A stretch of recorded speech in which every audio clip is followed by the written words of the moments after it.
Hello and welcome back to Titan Web Tutorials. And today we'll talk about parameters inside repeated strips and columns. So let's start by showing what kind of a use case will it help you with. In case of this kind of product catalog or other use cases for repeated columns and strips, you will need to have some kind of an idea and manage your parameters inside the strip itself. On previous videos, you have seen how we manage parameters on the global level of the whole project, which is here. But now think about it that you will need, for example, if you bring repeated items from Salesforce and you don't know how many items will you have, and in this case, I have a strip which is repeated, I want to manage these parameters on a strip level. So on every strip that I'm getting records from Salesforce, for example, I will have my product ID, the price, and stuff like that. Why would I need this?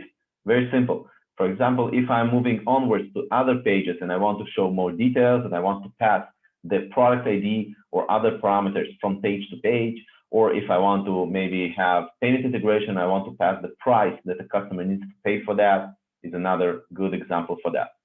So let me go to the strip settings. And here you will see that in case that the strip is not repeated, you will not see anything here. But if you do repeat this strip or the column will be the same, you will have a new functionality here called custom variable. Once we click on the configure here, you will get a new screen which looks exactly similar like the configure of parameters. Just keep in mind these variables, and we change the name exactly for that, is that these variables live only inside the strip or the column of the strip. Okay, it's not a global parameter like you saw in the project settings. In this case, I've just configured a new parameter here, which is called product. So all this matter here is just I can also do, for example, amount and apply.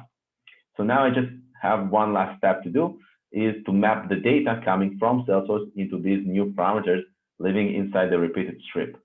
Let me go here under the Salesforce integration. Here I have the get that brings all the product catalog information into my Web Titan portal.